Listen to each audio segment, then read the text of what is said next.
San Miguel de Allende, México, 2011. Mientras sus vecinos cuidaban sus plantas, reparaban sus techos y planeaban sus próximas vacaciones, Diego Ramírez apilaba neumáticos usados alrededor de su casa, en silencio, sin señales, sin explicación, solo el sonido del caucho contra la madera. ¿Estás construyendo un circo?, murmuró alguien. No, una jaula, respondió otro. Lo llamaron excéntrico, peligroso, y finalmente, loco. Pero Diego no se detuvo, ni siquiera cuando su esposa amenazó con irse, ni siquiera cuando los niños bajaban la mirada a la calle, ni siquiera cuando el municipio emitió una notificación, porque Diego sabía algo que otros no veían, algo que el aire transportaba, algo que solo él sentía. Y cuando finalmente llegó el invierno, no llamó a la puerta, se rompió. Lo que pasó en aquella casa, en aquella calle, nadie lo ha olvidado jamás, y lo que parecía una locura, se convirtió en un refugio. En esa calle todos se conocían. Las fachadas tenían tonos pastel descoloridos por el sol. Las mañanas comenzaban con la radio en la cocina, el olor a café fuerte y la conversación desbordándose por los muros bajos. Allí la gente se enorgullecía de una cosa, la previsibilidad. No hubo muchos cambios, y cuando lo hiciera alguien te avisaría de antemano, menos Diego. A sus 45 años, Diego Ramírez era un hombre de pocas palabras, mecánico desde los 17 años, nunca ha cambiado de taller ni de ciudad. Había llevado las mismas botas durante 5 inviernos, y el mismo silencio de siempre, pero un día, en lugar de ir directamente a trabajar, se detuvo frente a la puerta, sacó la cinta métrica de su bolsillo, midió el terreno alrededor de la casa. A última hora de la tarde descargó los primeros neumáticos, viejo, negro, apilado poco a poco, en círculos imperfectos. Al principio los vecinos pensaron que se trataba de alguna renovación extraña. 2 días después, comenzaron las preguntas. En el tercero se oyó la risa apagada. Patricia, la esposa, fue la primera en confrontarlo. Diego, ya hay 3 montones de neumáticos. Ya no podemos ignorarlos. Se secó la frente con el antebrazo y respondió con calma. Estamos buscando un hogar. ¿Con una valla? ¿Con neumáticos? Se cruzó de brazos. No era una mujer pendenciera, pero tampoco era ciega. Diego. Los chicos llegaron a casa de la escuela diciendo que sus compañeros se habían reído de ellos. Diego no reaccionó. ¿Y el dinero? ¿Cuánto gastaste en esta pequeña escapada? Silencio. Afuera, doña Carmen fingía regar las plantas, pero podía oír todo. Más tarde, don Ernesto se quejó de que los valores de las propiedades estaban cayendo, y los niños del barrio comenzaron a señalar con los dedos. El problema no eran solo los neumáticos. Así era él. La convicción cambia. La certeza permanece inexplicable, como si viera algo que los demás no podían ver. El fin de semana, Patricia amenazó con llevar a sus hijos a Querétaro, a casa de su hermana. Diego simplemente asintió. Si quieres irte, vete. Yo me quedo. Miguel, el mayor, de 12 años, no pudo ocultar su vergüenza. Papá, ya basta. Mateo, el más pequeño, se quedó mirando al suelo. Diego los vio desaparecer por la puerta con el corazón apesadumbrado. Pero él permaneció donde estaba. Era como si algo dentro de él dijera, continuar. El camión llegó una mañana nublada de miércoles. Era viejo, ruidoso, y estaba repleto de neumáticos usados. Don Javier, el dueño del desguace del pueblo, bajó con una sonrisa cansada. 200, como se solicitó. Patricia salió al balcón. ¿200? Diego simplemente asintió. Los que faltaban. ¿Qué les faltaba? No respondió de inmediato. Los recogió uno a uno, como quien arma un rompecabezas invisible, encajándolos con precisión en los montones que ya rodeaban el lateral de la casa.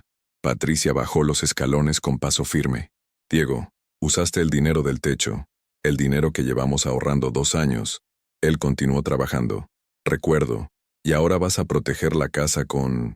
¿goma? Con aire, corrigió. Ella frunció el ceño. Los neumáticos tienen aire dentro. Eso es lo que los aísla. Funciona mejor que la madera. Lo dijo con una calma desconcertante. Ella se quedó en silencio por un momento. ¿Y dónde supiste eso? Observando.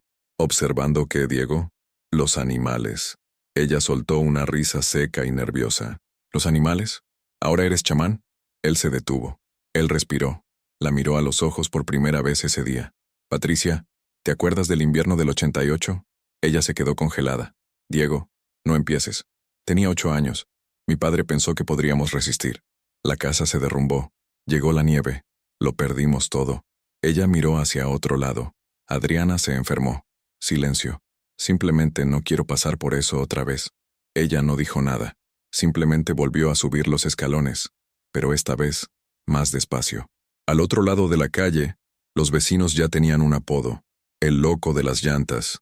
Miguel lo escuchó durante el recreo. Mateo dibujó la casa en clase y la maestra le preguntó, ¿es esto real? La vergüenza empezó a filtrarse en la casa. El domingo, don Ernesto llamó a Diego a la puerta. Hijo, tienes que parar esto. Devalúa el barrio. Hay niños por aquí. Es mi tierra. Pero no se trata solo de ti. Diego no discutió. Simplemente volvió a trabajar. El lunes recibió la notificación del municipio.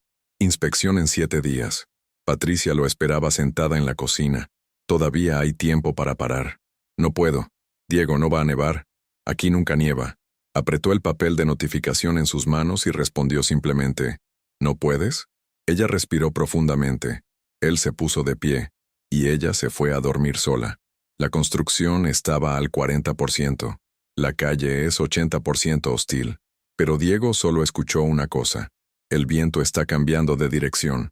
Este es el momento en que la decisión del protagonista realmente empieza a ponerse a prueba. El ambiente cambia, las críticas se intensifican y surge el primer riesgo concreto. El respeto aún es esquivo, pero la incomodidad ya empieza a aflorar. La primera señal llegó por la radio. El Servicio Meteorológico Nacional emite una alerta de fuerte descenso de la temperatura para la región centro-norte. Patricia escuchaba mientras lavaba los platos. Él colgó. Permaneció en silencio durante unos segundos. Después le comentó a Diego en el balcón. Parece que va a hacer mucho frío. No respondió con palabras. Simplemente señaló al cielo. Nubes bajas. Demasiado quietud para esa época del año. A la mañana siguiente, la hierba estaba mojada, pero el rocío no se escurría. Permanecía firme, congelado. Patricia se pasó la mano por la otra y frunció el ceño. Diego, desde el taller, solo observaba. En la puerta, Mateo preguntó, «Papá, ¿las otras casas no les van a poner llantas también?» «No, hijo». «¿Por qué?» «Porque todavía no creen». El sábado, don Javier regresó con más neumáticos. «Diego, hay más gente preguntando, gente de la zona rural. ¿Quieren saber para qué sirve?» «Dicen que es útil aprender a escuchar el suelo». Javier se rió, pero hubo algo en el tono de Diego que lo hizo callar poco después. Por la tarde, una figura inesperada apareció en la puerta. «Buenas tardes. ¿Diego Ramírez?» «Sí, Carlos Ramírez. Inspector municipal». Diego se secó las manos y se acercó a él. «Recibimos una denuncia. Acumulación de material no convencional en una zona residencial». Diego asintió. «Puedes comprobarlo». Carlos caminó alrededor de la casa. Tomó notas. Medía las distancias con ojo técnico. «¿Cuántos neumáticos hay en total?» «Aproximadamente 800. ¿Y el propósito?» «Aislamiento térmico». El inspector levantó una ceja. «¿Tienes alguna formación en este área?» «Solo experiencia». «¿Experiencia con qué?» «Con perderlo todo». Carlos se quedó pensando por un largo rato. «Señor Diego, técnicamente no hay infracción. Sin embargo, existe un riesgo potencial en caso de incendio. El acceso para bomberos y extintores debe permanecer libre. Puedo arreglar eso. Una cosa más». El inspector guardó el bloc de notas. Él permaneció allí, inmóvil, mirando hacia el cielo, que ahora parecía un techo de hormigón gris. Mi abuelo era meteorólogo aficionado. Decía que cuando los pájaros desaparecen pronto, es señal de que el invierno se ha adelantado. Diego no dijo nada, pero en el interior, algo se calmó. En la escuela, Miguel regresó con una nota. La profesora de ciencias quería hablar con Diego. Se fue con aprensión. Esperaba una reprimenda, pero lo encontró intrigante. «Tu hijo mencionó la estructura. ¿Podrías enseñárnosla?» Al día siguiente, 15 estudiantes acudieron a la casa. Diego explicó cómo el aire dentro de los neumáticos actuaba como aislante. El viento soplaba en contra y quedaba bloqueado por la estructura circular. Los vecinos empezaron a aparecer en las ventanas. Doña Carmen se acercó a la valla. «Diego, ¿tiene sentido lo que estás haciendo?» El maestro respondió por él. Eso tiene mucho sentido. Esa noche, por primera vez en meses, Patricia llevó café al patio trasero. Diego, quizás tengas razón. Él simplemente la miró. Su expresión todavía estaba cansada pero más firme. El martes la temperatura volvió a bajar. 8 grados al mediodía, 2 de la noche. Los cristales de las ventanas se empañaron. Mateo durmió con 2 calcetines puestos. Y la ciudad, finalmente, empezó a encontrarlo extraño. El viernes por la noche, el frío llegó como una bestia oculta, sin previo aviso, sin ruido, sin luna. A las 2 de la mañana, el termómetro marcaba 5 dermeruso. Diego se despertó con un fuerte crujido en el techo. Salió con la linterna. La estructura era robusta, pero el viento parecía vivo, arrastrándose por debajo de las puertas, soplando a través de las grietas. Patricia se despertó sobresaltada. Mateo tosía en cuarto. Miguel temblaba incluso bajo las sábanas. Diego corrió hacia la parte trasera de la casa. El muro sur, el más expuesto, aún no estaba completamente rodeado. Faltaban 20 neumáticos. Él respiró profundamente. Sabía que fue su error. Había priorizado el lado oeste, por donde normalmente entraba el viento. Pero aquel invierno no fue como los demás. Ni siquiera había viento. En el taller encontró los neumáticos restantes, pero estaban congelados. Rígido, duro, difícil de apilar con precisión. Lo intentó de todos modos. A las 3:15 a.m., Patricia apareció con una manta sobre los hombros. Diego, Mateo tiene fiebre. Él se detuvo. La casa no protege del calor, dijo con la voz quebrada. Miró la estructura inacabada. Para neumáticos resbaladizos. Para los ojos de la mujer que todavía lo amaba, aún sin entenderlo todo. Tráelo a la habitación. Voy a encender el sistema. Bajó hasta la base de la casa.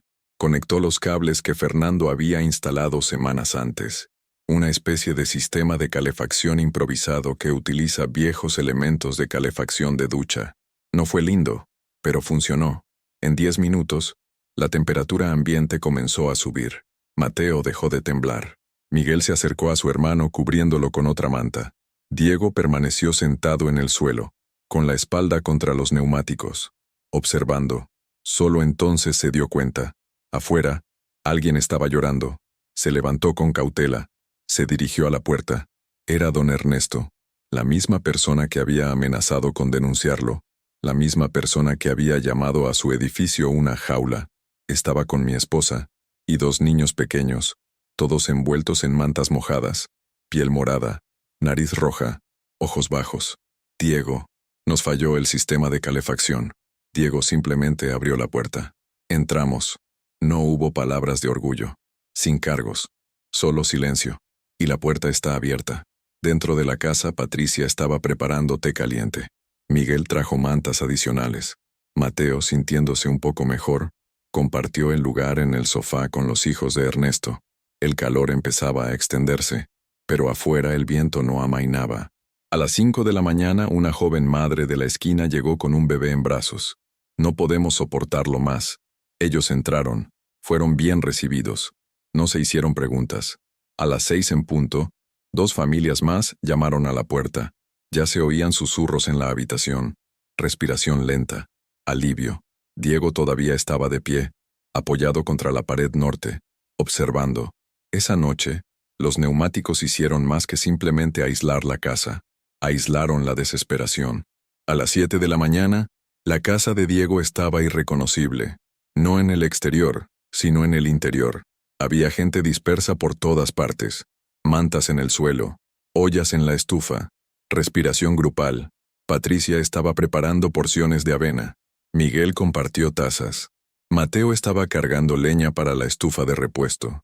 Don Ernesto y sus vecinos ayudaron en todo lo que pudieron. Diego solo miraba. La tormenta blanca no mostraba señales de amainar. Afuera, los tejados parecían hundirse bajo el peso invisible del hielo. En el interior, la estructura del neumático ahora era más que una simple protección. Era el límite entre la vida y el peligro. A las 9 de la mañana alguien llamó a la puerta. De nuevo. Era dona Carmen. Solo. Manos metidas en las mangas. La cara cortada por el viento. Diego, pensé que podría manejarlo. La apoyó con un gesto rápido, sin decir nada. Simplemente la llevó al rincón más cálido de la habitación, donde ya estaban el bebé y la joven madre. Patricia la cubrió con un chal. Mateo trajo una palangana con agua tibia. En ese momento, la habitación se transformó en un verdadero refugio. Afuera, la ciudad se hundía en el hielo. El centro de salud está sin electricidad. Las escuelas están cerradas. Casas con tuberías rotas. Vidrio roto. Familias improvisando fogatas en patios cubiertos de hielo. Pero en esa casa, 22 grados. Lo suficientemente cálido para albergar a 16 personas. Por 3 días. Cada noche el viento adquiría nuevas formas. Estaba silbando en las ventanas. Estaba rayando los neumáticos. Él estaba tratando de entrar, pero no entró. Al tercer día llegó don Javier con el camión adaptado. Traje más mantas, comida y leña. Diego, la ciudad habla de lo que hiciste aquí. Bajó con cuidado. Su cara estaba roja por el frío. Vi tu casa en el periódico local. Diego miró hacia arriba. ¿Salió en el periódico? Un hombre acusado de locura salva un barrio con una construcción improvisada. Diego no respondió. Y no es solo aquí. Viene gente de otras regiones para entender cómo funciona. En el balcón, Miguel escuchaba todo. Sonrió, sin ostentación. Diego miró a su alrededor. Ella vio a Patricia ayudando a doña Carmen a calentarse. Vio a don Ernesto alimentando al bebé. Vio a los niños distribuyendo mantas. Y no dijo nada. Pero algo dentro de él cedió. No el frío. No la estructura. Adora Antigua. A última hora de la tarde un coche oficial se detuvo frente a la casa. Del autobús se bajó un hombre alto con un abrigo oscuro. ¿Diego Ramírez? Sí. Doctor Alberto Sánchez, meteorólogo jubilado. Eres lo mismo que dijo tu profesor. Vine a verlo con mis propios ojos. Diego guió al hombre por la casa. Explicó cada capa, cada círculo, cada cable de resistencia. El médico asintió y tomó notas. Finalmente, entró. Sintió el calor. Se quitó los guantes. Tocó la pared. Esto es extraordinario. Patricia sirvió café. El médico aceptó, calentándose las manos en la taza. Diego, esta masa de aire polar que pegó aquí es la más intensa de los últimos 50 años. Y durará, al menos 2 días más. Diego miró los rostros exhaustos en la habitación. Es soportable. Más que suficiente, Diego. Lo que has creado aquí es un caso práctico. Era solo miedo. Y fue el miedo justo, en el momento justo. Esa noche, el viento cambió de dirección. El ruido era diferente, pero es serio, más consistente. El frío quería entrar, pero no pudo. El quinto día amaneció con un cielo despejado, azul opaco. Hace un frío cortante. Afuera todo era blanco, techos hundidos, ventanas rotas, caminos bloqueados por capas de hielo grueso. Pero en esa casa los niños corrían con calcetines gruesos. Las madres intercambiaron recetas de gachas. Los hombres reforzaron las entradas con más mantas y tablones. El frío todavía estaba allí, pero ahora el sentimiento era diferente. Pertenencia. A las 11:00 am, don Ernesto se acercó a Diego. Llevaba una caja de herramientas. Un gesto sencillo pero con mucho peso. La canaleta de tu taller está suelta. Déjame arreglarlo. Diego asintió en señal de acuerdo. Gracias. Sin resentimientos. Sin costo alguno. Solo lo necesario. Entonces don Ernesto se quedó cerca. Él ayudó a transportar leña. Reparó grietas en el sello lateral. Dio consejos a los vecinos que vinieron en busca de consejo. A última hora de la tarde, mientras Patricia preparaba una sopa espesa con las últimas verduras, una nueva familia se acercó a la casa. ¿Sois vosotros los del vídeo?, preguntó el hombre. Diego miró confundido. ¿Cuál video? La gente habla de ello en WhatsApp. El profesor de esa escuela publicó una explicación técnica de lo que hiciste. Está circulando por toda la ciudad. Diego se rascó la nuca. Solo quería proteger a mis hijos. El hombre asintió. Y al final, nos protegió a todos. Esa noche no hubo peticiones. Había confianza. 3 hogares más enviaron vecinos vulnerables. 2 personas mayores. Una madre con gemelos pequeños. Una pareja que había perdido su techo. La habitación se volvió pequeña, pero nadie se quejó. Mateo compartió su almohada. Miguel abandonó su cama. Patricia cortó la sopa con agua caliente para que rindiera más. Diego reforzó las ventanas con plástico y cinta aisladora. A medianoche, había 24 personas bajo ese techo. Y ninguno de ellos necesita decir gracias. El sexto día llegó un reportero con un pequeño equipo. Quería documentar el refugio más eficiente de la ciudad. Diego dudó. No lo hice para llamar la atención. Lo entiendo, respondió. Pero quizás alguien necesite ver esto. Él permitió la filmación. La entrevista fue corta, sin frases pegadizas. No hay narrativa heroica. ¿Por qué hizo eso, señor Diego? Porque sentí que algo estaba mal. Porque ya lo he perdido todo una vez. No quería perder otra vez. Ella les dio las gracias y se fue. Diego volvió a trabajar. Aún había ventanas con huecos. Y días fríos por delante. Por la tarde, al otro lado de la calle, don Ernesto conversaba con los vecinos recién llegados. Si no fuera por él, estaríamos en el hospital. O peor. ¿Y las llantas? ¿De verdad funcionan? No es bonito, pero te mantiene caliente como ninguna otra cosa. Estaban escuchando. Estaban prestando atención. Estaban tomando notas. Algunos comenzaron a improvisar pequeñas estructuras. Otros pidieron ayuda a Diego. Él estaba enseñando. Tranquilo, directo, amable. Esa noche, Patricia se acercó a Diego mientras éste observaba la estructura iluminada por la tenue luz del balcón. Diego giró la cara lentamente. ¿Intentar? Quería disculparme, porque dudé, porque pensé en irme, por dejarte tan sola. Tardó un rato en responder. Luego simplemente dijo, «Te quedaste. Eso es todo». Ella apoyó la cabeza en su hombro. «Tenía miedo de que pudieras estar equivocado. Yo también». Silencio. El tipo que cura. Cuando el frío empezó a remitir, nadie lo notó de inmediato. La casa permaneció llena, pero ahora el silencio era diferente. Ya no era miedo. Fue contemplación. Los niños estaban dibujando en el suelo de la sala de estar. Los adultos intercambiaron historias. Doña Carmen enseñaba recetas antiguas. Miguel, libreta en mano, iba anotando todo. Mateo preguntaba sobre vientos, presión y aislamiento. La casa se había convertido en una escuela silenciosa, sin pizarra, sin discurso, solo un ejemplo.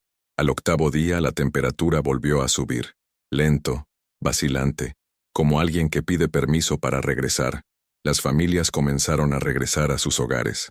Algunos fueron encontrados dañados, otros, silencio, y gracias a todos. Antes de salir, cada uno pasó por la puerta principal. Nadie pronunció ningún discurso, solo abrazos cortos, miradas largas y promesas vacías. La semana siguiente, técnicos de la universidad local visitaron la casa. Señor Diego, su edificio ha creado un microclima con una eficiencia térmica comparable a los sistemas industriales. Él simplemente asintió. ¿Y dónde aprendiste eso? Observando. La escuela transformó el refugio en un proyecto educativo. La profesora Luisa organizó visitas semanales con los estudiantes. Los niños entraron silenciosamente y salieron curiosos. Patricia comenzó a organizar las notas de Diego en un cuaderno. Miguel sugirió convertirlo en un manual. A finales de mes el alcalde visitó la calle. Señor Diego, toda la ciudad conoce su historia. Queremos que participes en la creación de un programa de preparación comunitaria. Diego se secó las manos y respondió. Si se trata de enseñar, enseñaré. Don Ernesto ayudó a construir las primeras estructuras protectoras del barrio. Se convirtió en un referente. Doña Carmen comenzó a distribuir folletos informativos de puerta en puerta. Mateo dio una presentación en la escuela titulada «Cómo el frío convirtió sin querer a mi padre en un ejemplo». En poco tiempo, otras ciudades de la región comenzaron a replicar el modelo, mas Diego continuaba allí, en la misma casa, con las mismas botas y los mismos gestos contenidos, porque sabía, no es el material lo que te protege, esa es la intención. En esa calle ya nadie se reía de quienes hacían las cosas diferente. Si esta historia te conmovió de alguna manera, considera suscribirte al canal. A veces lo único que alguien necesita es saber que lo han comprendido.